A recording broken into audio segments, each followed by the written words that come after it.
você descobrir que alguém esteve na sua casa, mas não por alguns minutos e sim por dias, observando em silêncio, escondido entre as paredes, armários e corredores. E essa não é uma ficção, e sim um caso real sobre o Daniel LaPlante, um dos crimes mais perturbadores dos anos 80 nos Estados Unidos.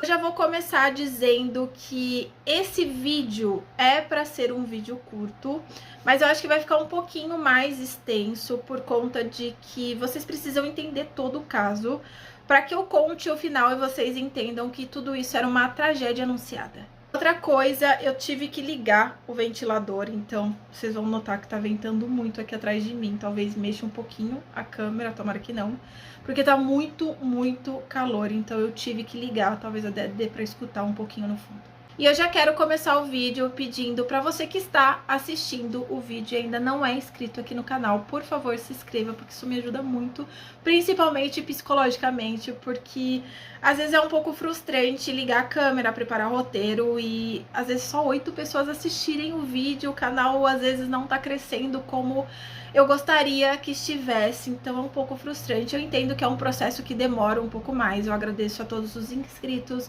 as pessoas que assistem o vídeo e eu sou muito grata. Mas eu peço para que vocês que ainda não são inscritos, se inscrevam, porque realmente me ajuda demais. Desde cedo, o Daniel LaPlante já apresentava comportamentos problemáticos, ele se isolava e tinha dificuldades em socializar. Na adolescência, isso passou a se desenvolver para algo muito mais inquietante e ele desenvolveu a prática de invadir as casas. E ele não fazia isso para roubar as coisas, mas sim para mexer com a cabeça das pessoas. Então ele mudava os objetos de lugares, ele levava alguns e às vezes colocava novos no lugar. Era como se ele quisesse provar que ele conseguia entrar e sair na hora que ele quisesse. Tudo isso sem ser visto, as famílias começaram a duvidar da própria memória, mas realmente alguém estava ali. E ele passou a ligar para casa dessa família e conversava com as meninas. Ele disse que conseguiu o telefone da casa com um amigo em comum. E ele se descrevia sendo um jovem alto, atlético, loiro, muito atraente. Com o tempo, ele ganha a confiança da Tina, então eles decidem marcar um encontro para se conhecerem pessoalmente. Então eles marcam esse encontro e ele aparece na porta da casa da Tina. E quando ela abre, ela nota que ele não era nada a ver com a descrição que ele tinha passado para ela. Mas ela sente pena dele e decide que vai sair para esse encontro. Eles começam a conversar e ela se sente à vontade para contar sobre a mãe.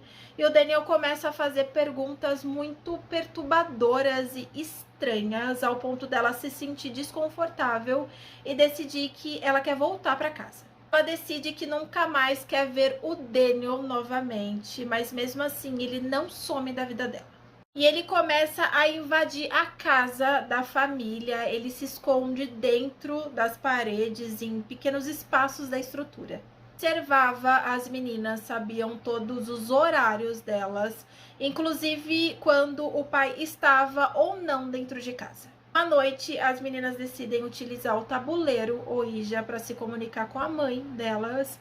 Então é nesse momento que as coisas começam a acontecer. As coisas se moviam, rastros apareciam e começaram a surgir mensagens nas paredes escritas com ketchup. Para elas, tudo isso era um sinal de um espírito dentro da casa, mas não era, era o Daniel.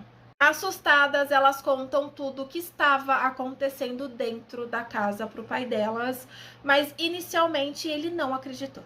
Mas no dia 8 de dezembro de 1986, após voltarem de um passeio com uma amiga, elas percebem que alguém utilizou o banheiro.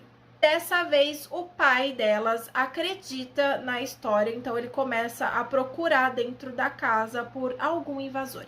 E ele encontra o Daniel escondido dentro de um armário armado de uma machadinha e uma chave inglesa. Ele força toda a família a entrar em um cômodo da casa, mas em um breve momento a Tina consegue fugir pela janela e ela chama pela ajuda, mas quando os policiais chegam, Daniel já tinha ido embora.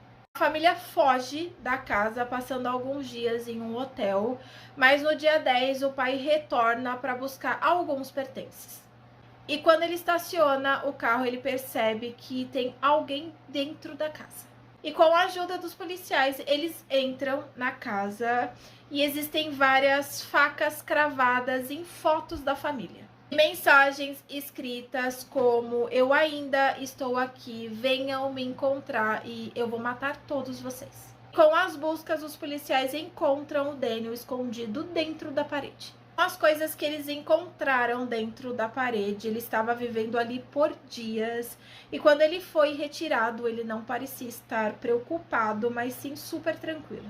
O Daniel foi enviado para uma instituição juvenil, mas em outubro do ano seguinte ele foi liberado sob fiança. Foi nesse momento que tudo piorou. Eu editando o vídeo quando eu noto que eu perdi boa parte dele, não sei como, faço a mínima como, porque eu não apaguei, mas enfim, bora regravar. E um mês antes do Daniel cometer os assassinatos, ele invade uma outra residência e dessa vez ele rouba uma arma calibre 22. No dia 16 de novembro de 1987, o Daniel invade a casa da família Gustafsson e lá morava a Priscila, o seu marido e os seus 2 filhos, Abigail de 7 anos e o William de 5, e a Priscila estava grávida. O Daniel já havia entrado naquela casa várias vezes, mas dessa vez ele retornou com aquela arma que ele roubou. E quando a Priscila chega em casa com seu filho William, ela é surpreendida pelo Daniel.